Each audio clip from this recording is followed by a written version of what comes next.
Então, na época de Jesus, quando Jesus estava no seu ministério aqui na terra, o Antigo Testamento já havia sido todo reconhecido e compilado. Tanto é que a gente pode ver que Jesus cita vários profetas, cita vários eventos que foram descritos no Antigo Testamento.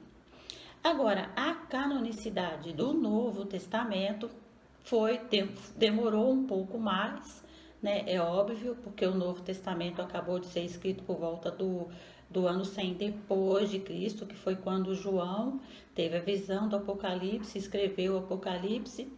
E durante ao longo dos séculos, esses livros, alguns foram reconhecidos e outros não. Então, a canonicidade do Novo Testamento, ela demorou um pouco para ser compilada, mas também obedeceu todos esses critérios aí já anteriormente utilizados para que fossem reconhecidos livros, para que fossem reconhecidos livros inspirados pelo Espírito Santo de Deus.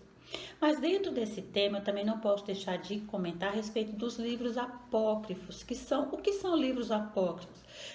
Apócrifo quer dizer desconhecido, oculto, ou na linguagem religiosa, livros não inspirados pelo Espírito Santo. Por exemplo, a Bíblia Católica, ela contém vários livros a mais do que a Bíblia Evangélica, mas são livros que não passaram por essa sopesagem aí da canonicidade. Então, são livros que não são considerados livros inspirados pelo Espírito Santo.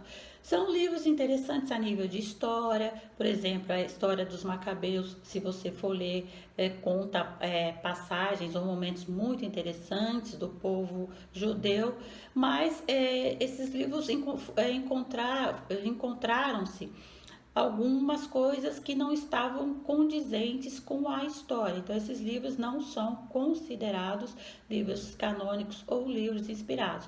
Mas é bom até ter, eu tenho uma Bíblia católica e é interessante nesse quesito de análise histórica. E você vai encontrar coisas ali muito interessantes mesmo. Mas são livros que não compõem a Bíblia evangélica justamente por faltar aí esse quesito da inspiração ou não passaram pelo teste da canonicidade. Outro fator interessante é que a Bíblia só foi dividida em versículos e capítulos entre os séculos 13 e 17. No século 13, ela foi dividida em capítulos na França, pelo francês Stephen Langton. E mais tarde foi dividida em versículos também na França, por volta do século 17, por um impressor francês. Então, a Bíblia foi dividida em capítulos e versículos entre o século 13 e o século 17.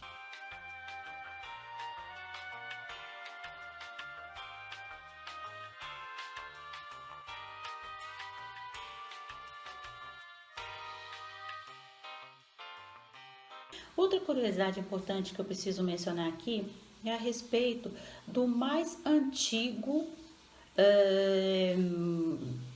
manuscrito da Bíblia Sagrada, que é exatamente os manuscritos do Mar Morto, que foram encontrados na década de 1940. Eles são os manuscritos, me desculpe, mais antigos encontrados até hoje. Eles foram encontrados com partes bem completas da Bíblia, da maneira como os essênios, os antigos judeus, costumavam fazer. Esses papiros, eles não continham a Bíblia inteira, mas continham boa parte da Bíblia. E esse achado magnífico, ele contribuiu para comprovar ainda mais a autenticidade da Bíblia que nós temos. Porque o que aconteceu? Eles acharam esses papiros no Mar Morto, pegaram esses fragmentos, compararam com esses que nós temos registrados aqui, impressos, e viram que realmente batia. E esses manuscritos do Mar Morto estavam ali há muitos e muitos e muitos e muitos anos.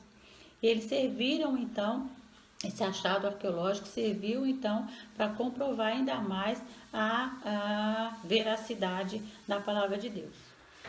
Agora nós vamos falar um pouco sobre as versões e as traduções. Existe uma diferença entre tradução e versão. Tradução como o próprio nome diz, é quando é feita uma tradução literal do original para a língua nativa. Já a versão, ela é um pouquinho diferente, porque a versão existe uma adaptação. Existem, assim, algumas técnicas utilizadas para que aquela tradução ela fique numa linguagem mais adaptada ao conhecimento ao entendimento daquele povo. Então, a versão ela passa também por uma certa adaptação. Eu particularmente gosto mais das traduções literais do que algumas versões, porque elas não fogem, as traduções não fogem tanto da essência. Sobre a categoria das traduções, há 3 categorias gerais de traduções da Bíblia: as antigas, que foram feitas antes do ano 350 depois de Cristo, as medievais, que foi até 1400 depois de Cristo, e as modernas a partir de Wycliffe, o inglês, que traduziu a Bíblia para o inglês por volta do ano 1300. A primeira tradução para o inglês foi feita por Wycliffe, que é uma referência assim nas traduções da Bíblia. Eu não posso deixar de comentar a respeito da Septuaginta e da Vulgata Latina. Essas duas versões da Bíblia, elas são de grande importância, primeiro porque as nossas traduções atuais são basicamente baseadas nessas duas traduções. A primeira delas, a Septuaginta, ou a tradução dos 70, ela foi feita em 285 a.C. e foi destinada provavelmente aos judeus que estavam espalhados por todas as nações. Essa Septuaginta, ela então se trata do Antigo Testamento que foi traduzido do hebraico para o grego. Foi feita uma comissão lá na Alexandria, no Egito, onde foram convocados 70 judeus, dentre os homens mais renomados, estudiosos e conhecedores do hebraico, para que em 70 dias fosse feita uma tradução para o grego, que era o idioma mais conhecido daquela época. Então houve essa reunião aí, essa assembleia, e esses 72 judeus traduziram a Bíblia para o grego, e essa tradução recebeu o nome de Septuaginta. Mais tarde foi feita a Vulgata Latina, que é a tradução para o latim. A Vulgata Latina, essa tradução da Vulgata Latina é aquela em que se baseia a maioria das Bíblias católicas. As Bíblias protestantes são mais baseadas na Septuaginta. Agora, as traduções para o português. A gente destaca aqui a tradução de João Ferreira de Almeida, que era um português, que traduziu a Bíblia para o português por volta do ano 1681. Porém, João Ferreira de Almeida não conseguiu terminar o trabalho dele, que foi concluído por um outro português chamado Jacobus, que foi quem terminou a tradução da Bíblia. E a Bíblia de João Ferreira de Almeida é a mais usada, a tradução de João Ferreira de Almeida é a mais usada aqui no nosso país também. Existe também a tradução feita pelo padre Antônio Pereira de Figueiredo, que é a tradução de Figueiredo, que teve a sua primeira edição em 1778. Que é uma tradução muito utilizada também pelos católicos, né? Baseada nessa tradução aí do padre Antônio Pereira de Figueiredo.